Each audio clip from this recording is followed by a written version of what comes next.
নমস্কার বন্ধুরা, প্রথমেই সবাইকে জানাই অনেক অনেক হ্যাপি নিউ ইয়ার আমার পক্ষ থেকে আর আমার চ্যানেলের পক্ষ থেকে। তো চলো দেখে নাও আজকের রেসিপি। আজকের রেসিপি হলো রংবাহারি পরোটা।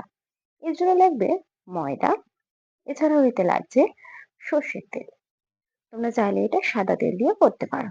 লাগবে কোচানো পেঁয়াজ, কোচানো টমেটো, এছাড়াও লাগবে মটরশুঁটি, কোচানো ধনেপাতা, এছাড়াও লাগবে কুচিয়ে রাখা পেঁয়াজ কলি আর গাজর, লাগছে আলু, ফুলকপি কোচানো, আর অবশ্যই ডিম। আর এছাড়া যেটা লাগবে সেটা হচ্ছে লবণ। তো চলো, উপকরণ দেখিয়ে দিয়েছি। তোমরা চাইলে এতে আরো অন্যান্য বিভিন্ন রকম সবজি দিতে পারো, আমি এটুকুতেই দিয়েছি। আর হ্যাঁ, তোমরা চাইলে এখানে কিন্তু ছোট ছোট করে তোমরা ছানা বা পনির দিতে পারো। চলো দেখে নিই। তো দেখো, রান্নাঘরে চলে এসেছি। কালারফুল, যেটাকে আমি বলেছি রংবাহারি পরোটা, কেন বলেছি সেটা দেখতে পাবে এক্ষুনি। চলো দেখে নাও। দেখতেই পাচ্ছ কেন রংবাহারি বলেছি। দেখো, লাল, সাদা, সবুজের অসম্ভব সুন্দর দেখতে, আর তার মাঝখানে অরেঞ্জও পেয়ে যাবে। আর এই দেখো, সাদাও পেয়ে যাবে। আর এর সাথে আরেকটা কালার, সেটাও পেয়ে যাবে। তো দেখতে পাচ্ছ কেন এটাকে আমি রংবাহারি পরোটা বলেছি। তো চলো দেখে নিই এটাকে কিভাবে তৈরি করবো। চলো এটাকে বানিয়ে নিই। আর হ্যাঁ, অবশ্যই কিন্তু এখানে যেটা লাগবে সেটা আগেও বলেছি, আরো একবার দেখে নাও। এই দেখো, আমি এখানে ডিমও রেখেছি এর সাথে। এই ডিমটা অপশনাল, তোমরা নাও দিতে পারো, দিতেও পারো। তো চলো দেখে নিই কিভাবে তৈরি করছি।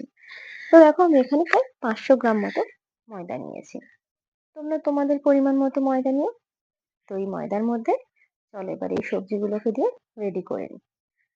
তো দেখো, ময়দা নিয়ে নিয়েছি। প্রথমেই ময়দার জন্য, আর আগে বলেছি কিন্তু সর্ষের তেল লাগবে। হ্যাঁ, তোমরা চাইলে এটা সাদা তেলেও করতে পারো, ওটা কোনো ব্যাপার না।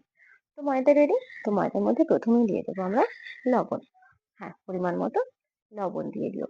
আর হ্যাঁ, আমি এখানে না কাঁচা লঙ্কাটাকে স্কিপ করেছি। তোমরা চাইলে অবশ্যই এখানে কাঁচা লঙ্কা দিতে পারো। দেখো, ফুলকপিটাকে আমি একদম ছোট্ট ছোট্ট করে কুচিয়ে নিয়েছি। তোমরাও চাইলে এইভাবেই কিন্তু কোচাবে, এর থেকে বড় করতে চেও না। এছাড়াও এতে দিয়ে দেবো আমি একটা আলু নিয়েছি মাঝারি মাপের, সেটা আমি গ্রেট করে নিয়েছি। আর এখানে আরো যেগুলো নিয়েছি সেগুলো হচ্ছে, দেখো, একটা গাজর, সেটাকেও আমি গ্রেট করে নিয়েছি।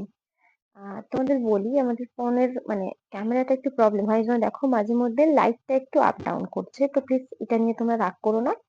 এরপরে বাকি যে উপকরণগুলো কুচিয়ে রেখেছিলাম, মানে পেঁয়াজ কলি, তারপরে আছে পেঁয়াজ, টমেটো, মটরশুঁটি, ধনেপাতা, সবটা কিন্তু আমি এর মধ্যে দিয়ে দেবো। আর আবারও বলছি, তোমরা চাইলে এখানে কাঁচা লঙ্কা কুচি অ্যাড করতেই পারো। বেশ সুন্দর খেতে লাগে কাঁচা লঙ্কাটা দিলে। আমি কাঁচা লঙ্কাটাকে স্কিপ করেছি, আমার ছোট বাচ্চা আছে সেই জন্য। তো দেখো, সবকিছু দিয়ে নিয়েছি। এবার অল্প অল্প করে জল দিয়ে আমি এটাকে একটা ব্যাটার বানিয়ে নেব। তো চলো, এটাকে আমরা একটা সুন্দর ব্যাটার করে নিই। এইভাবে অল্প অল্প করে জল দেবে, দিয়ে হাতের সাহায্যে, মানে এটা তো বিটারের সাহায্যে বিট করে করে করা যাবে না এই মুহূর্তে, পরে হবে, এই মুহূর্তে হবে না।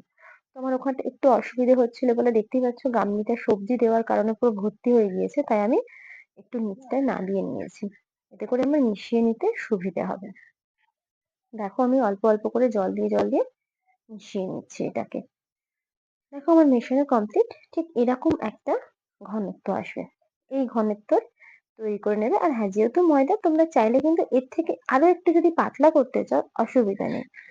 তো দেখো, এরকম একটা ঘনত্ব রাখবে, একটু পাতলা, খুব পাতলা না, খুব মোটা না, তবে ময়দা যদি পাতলাও করে ফেলে অসুবিধা নেই। দেখো, এইখানে আমি এবার ডিমটা অ্যাড করব। আমি দুটো ডিম নিয়েছিলাম, কিন্তু আমি একটাই দিচ্ছি।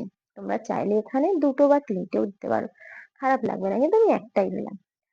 তো দেখো, একটা দিয়ে এবারে আমি দুইটাকে সাহায্যে বিট করে নেবো। এবার কিন্তু অসুবিধা হবে না। ডিমটা দিয়ে আমি এখানে আরো 5 মিনিট সুন্দর করে এটাকে বিট করে নেব, ঘুরিয়ে ঘুরিয়ে সুন্দর করে। এতে করে খুব সুন্দর খেতে হবে, ফ্যাটানোটাও খুব ভালো হবে। তো দেখো, আমার সবকিছু কমপ্লিট। এবারে কড়াই বসিয়ে দিয়েছি, ছোট্ট একটা প্যান নিয়েছি। আর এই চামচটা নিয়েছি কারণ এটাই না, মানে একবার করে নাড়িয়ে নিতে হবে, কারণ দেখতে পাচ্ছ অনেকটাই গোলা যেহেতু, তো এটা করতে তো একটু টাইম লাগবে, তাই নিচে বসে যাতে না যায় তার জন্য আমি একটা বড় টাইপের চামচ নিয়েছি, একবার করে নাড়িয়ে দেবো বলে। দেখো, কড়াইতে আমি সর্ষের তেল দিয়ে দিলাম। সর্ষের তেলটা খুব সুন্দর করে চারিদিকে ঘুরিয়ে নিও, চারিদিকটা যাতে না লেগে যায়। এবারে আমি বাটির সাহায্যে এটা দিচ্ছি। দেখো, তোমরা চাইলে ছোট কাপের সাহায্যেও দিতে পারো, কিন্তু আমি বাটির সাহায্যে দিলাম। আর দেখো এইভাবে কড়াইটা কিন্তু একটু ঝাঁকালেই এটা চারিদিকে ঘুরে যাবে। দেখতে পাচ্ছ? খুব সুন্দর করে দেখো কড়াইয়ের চারদিকে একদম গোল হয়ে গেল। এইভাবে ঘুরিয়ে ঘুরিয়ে তোমরা করে নেবে। এবার হ্যাঁ, তোমরা চাইলেই এটা কিন্তু ছোট যে গোল ডাব্বু ধরনের হাতা বা চামচ হয় না? ওর সাহায্যেও কিন্তু ঘুরিয়ে ঘুরিয়ে করে নিতে পারো। তো আমি মানে যেহেতু প্যান, তাই এটার হ্যান্ডেলটা ধরিয়ে ঘুরিয়ে নিলাম। আর এটা একটু উল্টাতে গেলে হয়তো ঠিকরে পড়তেও পারে চারিদিকে। তো সেটা নিয়ে অসুবিধা করো না। দেখো উল্টে দিয়েছি। আর দেখতে পাচ্ছ কেন বলেছিলাম রং বাহারি? দেখতেই পাচ্ছ লাল সবুজ হয়ে আছে। আরো ভালো করে আমি তোমাদের দেখিয়ে দিচ্ছি এটা অবশ্যই পরে। এটা একটু বাকি আছে। আর হ্যাঁ বলি, একটু না এটা টাইম নিয়ে করো। একটু মানে হতে টাইম দিও, কারণ এতে অনেকগুলো সবজি আছে তো। দেখো দেখতে পাচ্ছ আমার এটা হয়ে গেছে। চলো এর পরের ব্যাটারটা দিয়ে আরেকটা করে নিই। তো যেটা বলছিলাম, এটাকে কিন্তু একটু টাইম ধরে করো। একটু তাড়াতাড়ি করলে কিন্তু মানে ভেতরটা কাঁচা থেকে যাবে। তাই একটু সময় নিয়ে মানে এই ব্যাটারটা দিয়ে তারপরে না মানে মিনিট ২ পারলে একটু গ্যাসটা আস্তে করে দিও। এর ফলে কি হবে বলতো? ভেতরে যে সবজিগুলো আমরা দিয়েছি না, মানে আলু আর গাজরগুলো গ্রেট করা, কিন্তু বাদবাকি যেগুলো ধরো মটরশুঁটি বা ফুলকপি গুলো, ওটা খুব সুন্দরভাবে না সেদ্ধ হয়ে যাবে। তাই একটু টাইম নিয়ে করো, তাড়াতাড়ি করো না।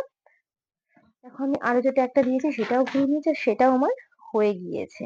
তো এইভাবে টাইম নিয়ে একটু করো বন্ধুরা, খুব সুন্দর খেতে হবে। রেসিপিটা বাড়িতে অবশ্যই কিন্তু ট্রাই করো, অসম্ভব। আর এই রেসিপিটা আমার মনে হয় শীতকালের জন্য মানে উপযুক্ত, কারণ শীতকালে তো চারিদিকে প্রচুর রকম সবজি ওঠে।